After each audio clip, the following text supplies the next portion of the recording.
श्री स्वामी समर्थ. जय जय स्वामी समर्थ.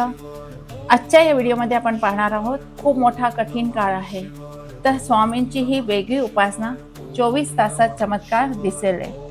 त्रिशक्ती संकट निवारण उपासना आपण याच व्हिडिओमध्ये पूर्ण पाहणार आहोत. व्हिडिओ पूर्ण पहा, कारण की याच्यामध्ये विधी सुद्धा आहे आणि मंत्र सुद्धा आहे. आजची जी परिस्थिती आहे, किती वेळा काय होतं की आपल्या समोर खूप मोठं संकट उभं राहून जातं. चारीकडून संकट येतात, एक काळ बनून उभं राहतं. तो काळ कशा प्रकारचाही असतो, कितीही प्रकारचा असतो, आपण त्याला काही सांगू नाही शकत.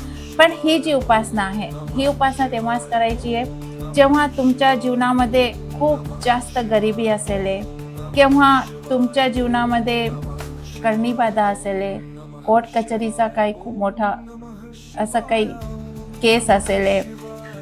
कारण की हे लक्षात ठेवा, हे त्रिशक्ती का म्हणतात, कारण की ही जी विशेष उपासना आहे, ही आपण जी करतो, हे त्रिशक्ती म्हणजे यामध्ये स्वामींची शक्ती आहे, विष्णूची माया आहे आणि आपले महादेवाचा कालभैरव अवतार आहे.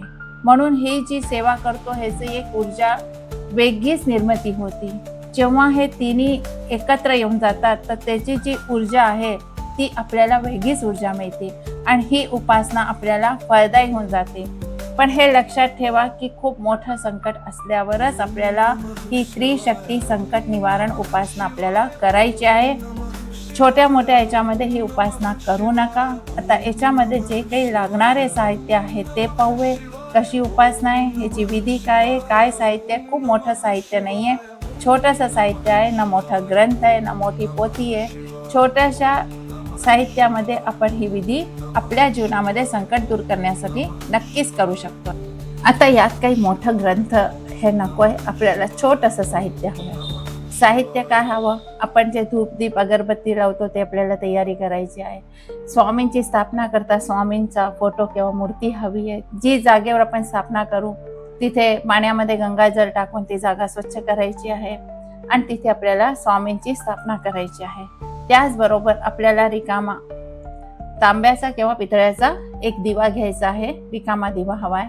आपल्याला काळा कपडा हवाय, काळे तीळ हवे, लवंग हवाय, कापूर हवाय. आपल्याला या सगळ्या वस्तू आपल्याबरोबर घेऊनच, साहित्य घेऊनच आपल्याला बसायचं आहे. आता जेव्हा ही विधी करायची आहे, तर आपल्या मनामध्ये पहिले खूप मोठी शांतता हवी आहे. विधी करताय त्याच्यावर विश्वास हवाय, श्रद्धा हवी आहे की मी करीन तर माझं काम नक्कीच होईल, माझे जे मोठं संकट आलंय ते नक्कीच दूर होणार आहे. हे मनामध्ये नक्कीच आपल्या विश्वास हवा आहे. आता आपण पाहू काय करायचं आहे याच्यामध्ये आणि कोणते मंत्र आपल्याला म्हणायचे आहे. आता आपल्याला उपासना करायची आहे. उपासनाचा वेळ राहिले रात्री 9 ते 11, कारण की तेव्हा ब्रह्मांडीय ऊर्जा खूप जास्त असते. म्हणून अशा वेळेस आपण ही उपासना करू शकतो. जेव्हा उपासना करायला बसूय, मन शांत ठेवा, चित्त स्थिर ठेवा आणि आपल्याला आता जे आपण लवंगा आणि कापूर घेतला आहे, 5 लवंगा घ्यायच्या आहे. तर जो कापूर घेतला आहे आपण, तो रिकामा दिवा घेतलाय, त्याच्यात कापूर ठेवायचा आहे आणि 2 लवंगा टाकायच्या आहे. लवंगा तुटलेल्या नको, अखंडित लवंगा हवाय आपल्याला, तुटलेल्या नको आहे. ते त्याच्यामध्ये टाकून आपल्याला कापूर जाळवायचा आहे. आपण जसंच तो कापूर जाळूय, आपण त्या कापराकडे स्थिर पाहायचं आहे. जो कापूर जळून राहिलाय त्याच्याकडे स्थिर पाहायचं आहे. मनात स्वामींचं स्मरण करायचं आहे आणि पाहायचं आहे स्वामी आपल्याकडे येते, कारण की स्वामींना आपण आवाहन करत आहोत. स्वामींना आपल्या बोलवायचं आहे आणि स्वामींना म्हणायचं आहे, स्वामी स्वामी, हे स्वामी माऊली धावून या, धावून या, माझ्यावर खूप मोठं संकट आलंय, हे स्वामी माऊली धावून या, धावून या. आपल्याला डोळे त्यावेळेस बंद करायचे नाहीये आणि स्वामींना सांगायचं आहे, कपूरकडे पाहताय, स्वामींना आवाहन करायचं आहे, स्वामींना बोलवायचं आहे, स्वामी धावून या, धावून या, मी खूप मोठ्या संकटामध्ये आहे. हे आपल्याला स्वामींशी बोलायचं आहे, सांगायचं आहे.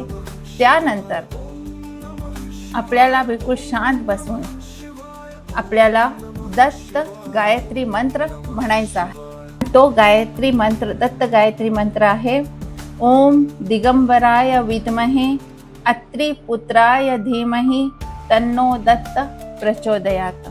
हा मंत्र आपल्याला 21 वेळा म्हणायचा आहे.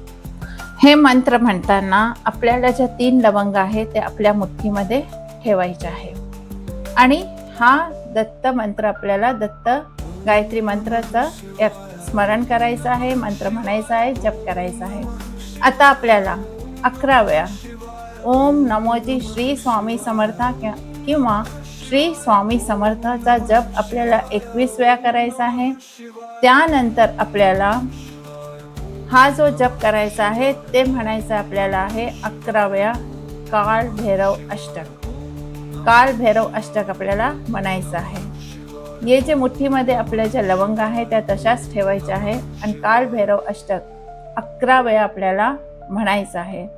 कारण की जेव्हा हे अष्टक म्हणू तर खूप मोठं जे संकट आहे ते आपलं नक्कीच दूर होणार आहे. आपल्याला 108 वेळा ओम श्री काळ भैरवाय नमः सुद्धा जप करायचा आहे 1 माळ. त्यानंतर स्वामींना प्रार्थना करून त्या काळ्या कपड्यामध्ये थोडे तीळ आणि लवंगा ठेवायचे आहे आणि ते स्वामींच्या चरणी स्पर्श करायचा आहे. त्यानंतर आपल्या जो मुख्य घराचा दरवाजा आहे त्याला आतल्या बाजून ती पोटली लटकवून द्यायची आहे, पोटली बनवून. तर हा उपाय आपल्याला तुम्हाला मानसिक शांतता देईल आणि 24 तासामध्ये तुम्हाला खूप फरक. 24 तासात तुम्हाला काय फरक जाणवेल? जर घरामध्ये सतत भांडणे होत असतील तर ते अचानक शांत होऊन जातील. वातावरण घराचं खूप मोठं शांत होऊन जाईल. सगळे आपल्या आपल्या कामाला लागून जातील. दुसरं जे आहे की तुम्हाला स्वप्नामध्ये संकेत मिळू शकतात. तुम्हाला स्वप्नामध्ये मार्ग दिसू शकतो आणि तुम्हाला कळेल की मला कोणत्या मार्गावर जायचं आहे.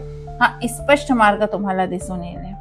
तिसरं जे आहे, जे काही अडकलेले पैसे असतील या कुठून ना कुठे तुम्हाला असा फोन येईल की तुम्हाला तेव्हा आर्थिक मदत सुद्धा मिळून जाईल. तर ही स्थिती तेव्हा येईल जेव्हा तुम्ही ही जी उपासना करताय ती मनापासून विश्वास ठेवून श्रद्धेने किती तीव्रतेने स्वामींना हाक देताय, किती तीव्रतेने स्वामींना आवाहन करताय. हे जेव्हा आपल्याला तेव्हाच हे 24 तासामध्ये आपल्याला फरक दिसून येईल. तर जर ही स्वामींची उपासना आपण करत असाल तर नक्कीच अशी उपासना करा ज्याने की तुमच्या जीवनामध्ये हे जे खूप मोठं संकट आलंय ते संकट दूर होऊन जाय. आणि जे आपण काल भैरव अष्टक म्हणतोय हे काल भैरव अष्टक आपल्याला नियमित पठण करायचं आहे जोपर्यंत संकट आपलं दूर होऊन नाही जात. म्हणजे हे त्रिदेव आहे, त्रिशक्ती उपासना आहे. तर त्रिशक्ती उपासना आपल्याला करायची आहे. दत्त गायत्री मंत्र म्हणायचा आहे आणि काल भैरव अष्टक नियमित पठण आपल्याला करायचं आहे आणि स्वामींना विनंती करायची आहे मोठं संकट आहे ते दूर करा ही प्रार्थना करायची आहे. तुमच्या जीवनामध्ये जर असं मोठं संकट असेल तर स्वामी नक्कीच दूर करतील आणि स्वामी चरणी हीच प्रार्थना आहे की तुमचं संकट जीवनातलं खूप मोठं आहे ते दूर होऊन जाईल. हा व्हिडिओ आवडला असेल तर नक्कीच लाईक, शेअर आणि सबस्क्राईब करा. भेटूया आपल्या नेक्स्ट व्हिडिओमध्ये. श्री स्वामी समर्थ. जय जय स्वामी समर्थ.